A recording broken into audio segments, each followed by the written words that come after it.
मेरा नाम डॉक्टर सैफुल्लाह खान है। आज हम बात करेंगे एक नेचर ऑफ एजुकेशन अर्थात एजुकेशन की प्रकृति।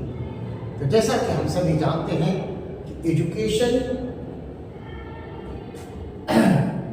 एक प्रोसेस है जिसकी चर्चा हम बाद में करेंगे। एक ये बाइपोलर प्रोसेस भी है, ये ट्राइपोलर प्रोसेस भी है। ये ऐसा प्रोसेस है जिसके में हम अंदर की बात बाहर निकालते हैं बेस्ट वे में। ये ऐसा प्रोसेस है जिसे हम डेलिबरेट प्रोसेस भी कह सकते हैं। ये एजुकेशन पर्पसफुल एक्टिविटी है, एजुकेशन साइकोलॉजिकल प्रोसेस भी है। Education is process of living for the development है। Education is a continuous process है। Education is a process and product भी है। एजुकेशन साइंस भी है, एजुकेशन आर्ट भी है और एजुकेशन सोशल साइंस भी है।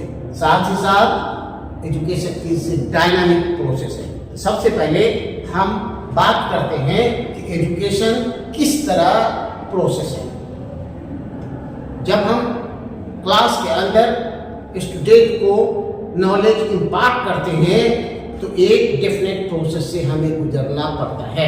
सबसे पहले हम स्टूडेंट को मोटिवेट करते हैं, फिर सिस्टमेटिक वे में एक एक कर चीज़ों का नॉलेज हम स्टूडेंट को प्रोवाइड करते हैं। साथ ही साथ हम डिस्कशन भी करते हैं ताकि स्टूडेंट को पूरा का पूरा कंसेप्ट हो सके। और ये भी देखते हैं कि इवैल्यूएशन के जरिया कि स्टूडेंट को अंडरस्टैंडिंग हुआ या नहीं हुआ, अर्थात एजुकेशन एक प्रोसेस है। अब हम बात करते हैं कि एजुकेशन एक बाइपोलर प्रोसेस है, अर्थात शिक्षण प्रक्रिया में दो पोल होते हैं। पोल को ध्रुव बोला जाता है। दो ध्रुवीय प्रक्रिया है। एक शिक्षक होता है जो नॉलेज इम्पार्ट करता है अर्थात ट्रांसफर करता है, और दूसरा स्टूडेंट होता है जो नॉलेज को गेन करता है। ये दोनों ही लिविंग होते हैं जो नॉलेज का ट्रांसफर करते हैं।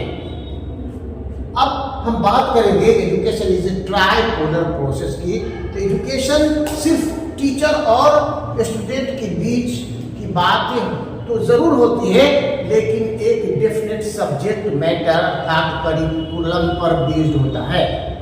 तो हम करिकुलम को यहाँ तीसरा पोल मानते हैं। इसलिए कहा जाता है कि शिक्षण प्रक्रिया है तो वहाँ तीन पोल है, एक टीचर, दूसरा स्टूडेंट और सब्जेक्ट मैटर अर्थात करिकुलम जिस पर चर्चा होती है। एजुकेशन इज डेलिबरेटेड प्रोसेस है। एजुकेशन में पूरी प्रक्रिया में तोड़ तोड़ करके सारी बात को समझाया जाता है और सिस्टमेटिक वे में बताया जाता है ताकि स्टूडेंट को सारी बातें समझ में आ जाए। अगर इस प्रक्रिया में हम किसी भी चीज को इग्नोर करते हैं तो पूरी बातें स्टूडेंट को समझ में नहीं आ जाता है। अब एजुकेशन में साइकोलॉजिकल प्रोसेस है। ये एजुकेशन एक्टिविटी बेस्ड होनी चाहिए, इसमें इनपुट भी होना चाहिए और प्रक्रिया के दौरान साइकोलॉजिकल बातें भी होनी चाहिए, अर्थात इन्वॉल्वमेंट भी टीचर और स्टूडेंट दोनों का इस प्रक्रिया में होना चाहिए। खास तौर से स्टूडेंट के इन्वॉल्वमेंट जरूरी होता है। यहाँ इमोशन की भी बात की जाती है और साइकोलॉजी के अंदर एस्पेक्ट की भी बातें की जाती है। Education is a process of individual development अर्थात व्यक्ति का ऑलराउंड डेवलपमेंट जो होता है, वहाँ ऑलराउंड हर व्यक्ति के ऑलराउंड डेवलपमेंट पर ध्यान देना चाहिए कि व्यक्ति का इंटेलेक्चुअल डेवलपमेंट कितना हो रहा है, सोशल डेवलपमेंट कितना हो रहा है, इंटेलेक्चुअल डेवलपमेंट के साथ साथ मोरल डेवलपमेंट कितना हो रहा है, स्पिरिचुअल डेवलपमेंट कितना हो रहा है, कल्चरल डेवलपमेंट क्या हो रहा है, एस्थेटिकल डेवलपमेंट क्या हो रहा है अर्थात कितना हो रहा है, साथ साथ फिजिकल डेवलपमेंट हो रहा है या नहीं, सोशल डेवलपमेंट कितना हो रहा है या नहीं हो रहा है।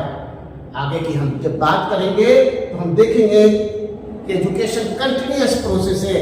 ये जन्म से स्टार्ट होता है और चाइल्डहुड के बाद हर स्टेज में चलने वाली प्रक्रिया है, ये कंटिन्यूअस चलती ही रहती है।